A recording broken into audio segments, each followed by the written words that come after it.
சத்யம் TV நேயர்களுக்காக Cyril பிரபு அமெரிக்க தேசத்திலிருந்து இன்னைக்கு இன்னொரு விஷயத்தை குறித்து பேசலான்னு சொல்லி வந்திருக்கோம்.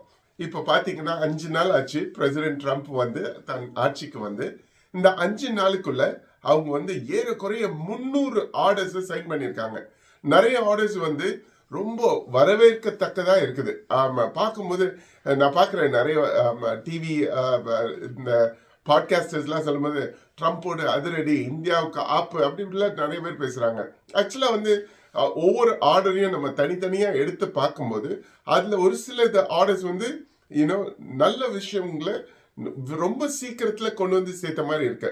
ஃபார் எக்ஸாம்பிள் இப்போ வந்து பார்த்தீங்கன்னு வச்சுக்கோங்களேன், அமெரிக்க தேசத்தில் வந்து பாத்ரூம் யூஸ் பண்ணுறதே ஒரு பெரிய இஷ்யூவாக இருந்தது. ஏன்னா வந்து பாய்ஸ் பாத்ரூம்குள்ளே கேர்ள்ஸ் போகலாம், கேர்ள்ஸ் பாத்ரூமில் பாய்ஸ் போகலாம்.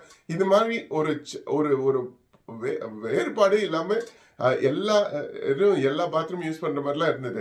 இப்போ பாத்தீங்கன்னா அவங்க சொல்லிட்டாங்க மேல் அண்ட் ஃபீமேல், அவ்வளவுதான், ரெண்டே ஜெண்டர் தான், நிறைய ஜெண்டர்ஸ் கிடையாது, இதுக்குள்ளதான் நம்ம வேலை செய்யணும் அப்படின்ற மாதிரி சொல்லியிருக்காங்க. இது நிறைய இந்தியன் இமிகிரன்ஸ்க்கு இது ஒரு பெரிய ரிலீஃப் மாதிரி தான் இருக்குது எனக்கு தெரிஞ்ச வரைக்கும். அதை தவிர்த்து 2 மேஜர் இஷ்யூஸை பத்தி இன்னைக்கு பேசலாம்னு நினைக்கிறேன் நான். ஒன்று வந்து பர்த் ரைட்டை பத்தி சொல்றாங்க. இப்போ பார்த்தீங்கன்னு வச்சுக்கோங்களேன், அமெரிக்க தேசத்தில் வந்து அவங்களுடைய நாட்டில் வந்து ஒரு பேர்த்துக்கு ஒரு புள்ள வந்து பிறக்கும்போது அந்த புள்ள உடனே சிட்டிசனாக மாறுது. நிறைய கண்ட்ரீஸில் இது அலோவ் பண்ணுறது இல்லை. சிங்கப்பூரில் இது அலோவ் பண்ணுறது கிடையாது. துபாய், மிடில் ஈஸ்ட் மாதிரி கண்ட்ரீஸ்லாம் இதெல்லாம் அலோவ் பண்ணுறதே கிடையாது. அமெரிக்க தேசத்தில் இது அலோவ் பண்ணிட்டு இருக்காங்க. இப்போ அவங்க என்ன சொல்கிறாங்க, நீங்கள் வந்து இல்லீகலாக வந்து இது போல பிறக்கும் போது தான் வந்து இது பெரிய இஷ்யூ. அது இப்போ அமெரிக்க தேசத்திலே இருந்து கிரீன் கார்டு வச்சிருந்து ஒரு சிட்டிசன்ஷிப்போ வச்சிருக்கிறவங்களுடைய பிள்ளைங்க பிறக்கும் போது அந்த பிள்ளைங்க வந்து சிட்டிசன் ஆகுறதுல அவங்களுக்கு ஒன்றும் பிரச்சனை கிடையாது. கரெக்டா? இப்போ வந்து H1ல வராங்க. H1ல வந்து யூஎஸ்ல இருக்கும்போது அந்த நேரத்தில் பிறக்கிற குழந்தைங்களுக்கு வந்து அந்த இமிகிரண்ட் ஸ்டேட்டஸை மாற்றி சிட்டிசன்ஷிப்பாக கொடுக்கும்போது இப்போ அந்த தாயோ தகப்பனுக்கோ சிட்டிசன்ஷிப்போ கிடைக்கல, இல்லை கிரீன் கார்டும் வரல, அவங்க இந்தியாவுக்கு போகணும்னா இது ஒரு ஏறக்குறைய ஒரு டக் ஆஃப் வார் மாதிரி ஆயிடுது. பிள்ளைங்களை என்ன பண்றது? பிள்ளைங்களுக்கு அமெரிக்கன் சிட்டிசன்ஷிப் இருக்கு, நமக்கு வந்து இந்தியன் சிட்டிசன்ஷிப் இருக்கு. நம்ம இங்க இருக்கிறதா இந்தியாவுக்கு போறதா, பிள்ளைங்களை எப்படி வளர்க்கறது, இங்க யார்கிட்டயா விட்டுட்டு போறதா, இது போல நிறைய ப்ராப்ளம்ஸ் வந்து இது ஏற்கனவே நம்ம ஃபேஸ் பண்ணிட்டோம். இதை வந்து இப்போ இன்னும் கொஞ்சம் கிளாரிட்டி வர மாதிரி தான் அவங்க பண்ணியிருக்காங்க. நீங்க உங்களுடைய சிட்டிசன்ஷிப்பை மாற்றும் போது H1ல இருந்து கிரீன் கார்டுக்கோ, H1ல இருந்து கிரீன் கார்டு போய் சிட்டிசன்ஷிப்பா மாறும்போது அந்த பிள்ளைங்களுக்கு ஆட்டோமேட்டிக்கா சிட்டிசன்ஷிப் கிடைச்சிடும். சரியா? ஸோ அதனால வந்து இது வந்து ஒரு பெரிய இஷ்யூவா நம்ம வந்து இப்போ உடனே எடுத்துட்டு வரணும்னு இல்லை. அது மட்டும் இல்லாம இன்னைக்கு பாத்தீங்கன்னா இந்த லா வந்து கொண்டு வந்து போடுறது வந்து பெரிய சாத்தியமே கிடையாது. ஏன்னா 14th அமெண்ட்மெண்ட் படி இதை இவங்க இம்ப்ளிமெண்ட் பண்ணவே முடியாது. அதனால வந்து நிறைய ஸ்டேட்ல ஏற்கனவே லீகலா ஆக்ஷன்ஸ் எடுத்துட்டு இருக்காங்க.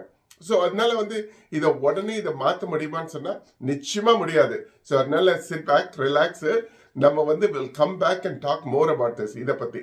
ஆனா 2வது விஷயம், நிறைய பேர் பேசுறாங்க அமெரிக்கால இருந்து இந்தியன்ஸ் எல்லாம் அனுப்பிச்சு விட்டுட்டாங்க, நிறைய இந்தியன்ஸ் அனுப்பிச்சுட்டாங்க. ஆக்சுவலா பாத்தீங்கன்னா ஒரு 18,000 இந்தியன்ஸ் அனுப்பிச்சு வச்சிருக்காங்க.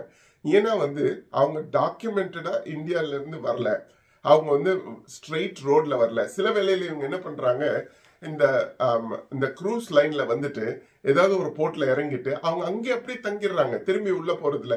இது மாதிரி அன்டாக்குமெண்டடா ஒரு 18,000 பேரை கண்டுபிடிச்சிருக்காங்க. அவங்களதான் திரும்ப இந்தியாவுக்கு அனுப்பணுன்றது வந்து இந்த ரிலீஸ்ல வருது. அது மட்டும் இல்லாம இந்தியன் கவர்மெண்ட் இதை ஒத்துக்கிறாங்க.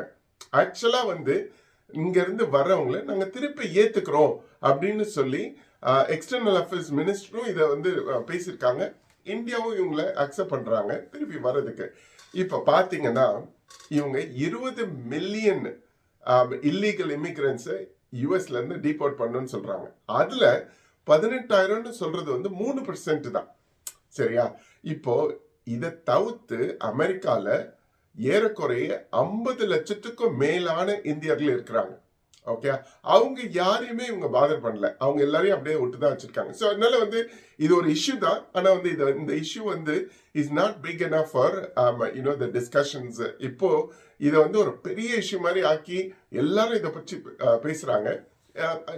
ஷுவர், யூனோ ஒரு 250 பேரை வந்து பிளெயின்ல போட்டு இந்தியா அனுப்பிச்சிட்டாங்க, இந்தியா ரிசீவ் பண்ணிட்டாங்க, இன்னும் அநேகரை அனுப்ப தான் போறாங்க. India will receive that you know with gladness மாதிரி தான் எக்ஸ்டர்னல் அஃபேர்ஸ் மினிஸ்டர் சொல்றாங்க. ஸோ அதனால வந்து இது வந்து ஒரு பெரிய இம்பாக்ட் இந்தியாவுக்கு அப்படின்னு சொல்ல முடியாது. ஏன்னா பாத்தீங்கன்னு வச்சுங்களேன், 1.3 பில்லியன் பீப்புள் இருக்கோம், இதுல 18,000 பேர் திருப்பி வராங்க. இதுல ஒரு பெரிய அட்வான்டேஜ் ஒன்று இருக்கு. என்ன தெரியுமா? இன்னைக்கு இந்தியாக்குள்ளே நிறைய இல்லீகல் இமிகிரன்ட்ஸ் இருக்கிறாங்க. பங்களாதேஷ்ல இருந்து வந்திருக்காங்க, மற்ற நாடுகள்ல இருந்து வந்திருக்காங்க, அவங்க ஸ்டாண்ட் பண்ணியிருக்காங்க. இப்போ நாளைக்கு இந்தியாவும் இதே ஸ்டாண்ட்ஸை எடுத்தாங்கன்னா மற்ற நாடுகள் இந்தியாவை குறித்து இப்படி பேச முடியாது. ஏன்னா வந்து இந்தியால நிறைய இல்லீகலா வந்து இந்தியால வந்து தங்கி, அது மட்டும் இல்லாம இந்தியால இல்லீகலா வர்றது மட்டும் இல்லாம நிறைய டெரரிஸ்ட் ஆர்கனைசேஷன் ரொம்ப ஈஸியா கொண்டு வந்து ஆளுங்களை சேர்த்துறாங்க. இப்போ யுஎஸ் மாதிரி இந்தியாவும் இதே ஸ்டாண்ட்ஸ் எடுத்தாங்கன்னா இந்தியாவுடைய கிரைம் கம்மியாகும், இந்தியாவோட டெரரிசம் கம்மியாகும், இந்தியாவும் இதே போல யூனோ தன்னுடைய கிளீன் ப்ராசஸ் ஆரம்பிக்கிறதுக்கு ஒரு பெரிய சான்ஸ். இப்போ அதை அனுப்பும் போது world organisations cannot come and say, ஐயோ நீங்க எப்படி அனுப்ப முடியும்னு. நிச்சயமா முடியாது. ஏன்னா அமெரிக்கா பண்ணும்போது நீங்க எல்லாரும் பார்த்துட்டு தானே இருந்தீங்க, இப்போ இந்தியா பண்ணும்போது மட்டும் நீங்க வந்து சொல்ல முடியாதுல்ல. ஸோ அதனால வந்து இது ஒரு பாசிட்டிவான மோடுக்கு தான் கொண்டு போகுமே ஒழிய நெகட்டிவ் மோடுக்கு இதை கொண்டே போக முடியாது. ஸோ அதனால வந்து யூனோ கஷ்டம்தான் சில வேளையில வந்து இதை பார்க்கும்போது. பிள்ளைங்க கஷ்டப்பட போறாங்க. இப்போ ஏன்னா இந்தியாவுக்கு அனுப்பும் போது இந்த ஹோல் ஃபேமிலியும் தான் அனுப்புறாங்க. யூனோ ஸோ அதனால வந்து இது வந்து ஒரு நெக்ஸ்ட் ஒரு 2-3 monthsக்கு இது ஒரு கொஞ்சம் பர்டனாக தான் இருக்க போகுது. ஆனா இங்க இருக்கிற மிச்சம் 50 லட்சம் பேருக்கு இது ஒரு பெரிய இஷ்யூ கிடையாது. சரியா? ஸோ திரும்பவும் இன்னொரு விசேஷ செய்தியோடு உங்களை வந்து பார்க்கிறேன். அதுக்கு மத்தியில உங்களுக்கு ஏதாவது காமெண்ட்ஸ் இருந்ததுன்னா கீழே போடுங்க.